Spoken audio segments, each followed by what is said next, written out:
Hi guys, Overarch here, and today I'm going to give you a very quick After Effects tutorial on how to zoom a video in After Effects. So this is actually a very simple but very unintuitive process. So let's just jump right into it. I've created a new project. I'm going to go to New Composition, and my settings there don't matter.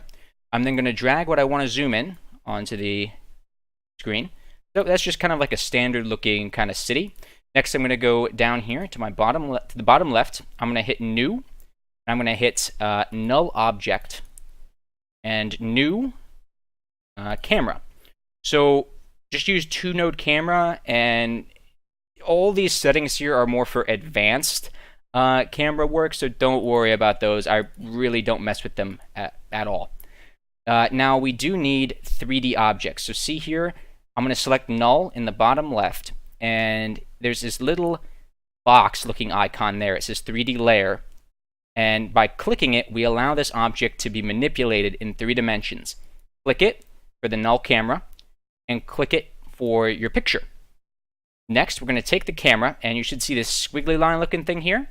We're going to set the parent of the camera to be the null object. So right now, we're looking through the camera on the top of our screen, and what happens is, as we move the null object, you'll see that the camera moves with it. So if I wanted to zoom in on the top left here, I would go up there, or sorry, top right, and then move it over there, and then boom, we have a very grainy picture. Okay, so how do you get this to be an animated effect now?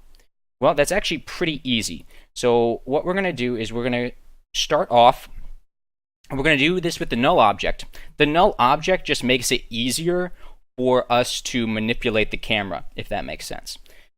This only works on 3D objects, like I said. So, for example, I could put, let me see if I have something else here I could easily put in there. Okay, we're just going to put in a second city here.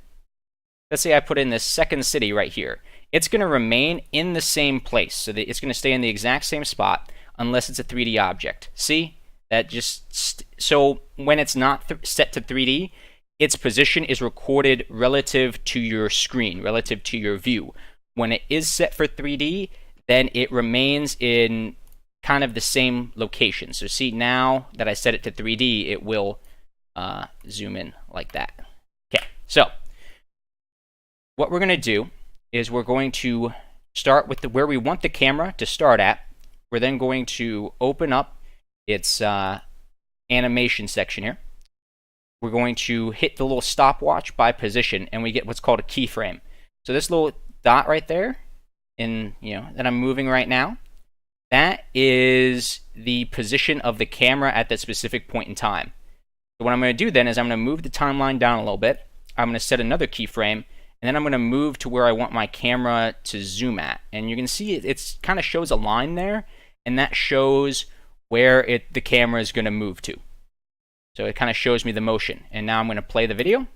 And as you can see, I'm zooming in on that top right section now. And I can maneuver the camera however I want with this. If I wanted to, I could go to Z rotation. I could rotate the camera around as well. Actually, let's hold off on doing that. Let's put that there. Oh, that. So now I'm going to set it to both rotate and to zoom as it comes in. So as soon as it hits that second keyframe, starts to rotate as well. And you can do that with pretty much everything here. It's a very self-explanatory system, in my opinion. A little bit unintuitive, but once you get used to it, it's very easy to work with. Once you kind of know the general rules of it. I think that about covers it. Let me know if you guys have any questions down in the comment section below. I'll do my best to answer any questions you have. I am still learning After Effects, but I think this is a very basic tutorial, and this is something that everybody really needs to know how to do if you want to work with After Effects. Oh, I almost forgot one thing. We can also use what's called the keyframe assistant. So I'm going to set these 2 points. So let's say I want it to kind of like zoom in a little bit. We actually have easy ease in and easy ease out. So what these two do is you can select your keyframes here just by using shift click. You can go to Keyframe Assistant, Easy Ease, and what this is going to do is it's going to make it more of a, let's remove the rotation. It's going to smooth the effect. So see in the middle there, it starts to speed up, and then towards the end, it kind of slows and kind of just gently plops in. So that's a pretty useful tool as well. As always, guys, thanks for watching, and I hope to see you next time. Bye.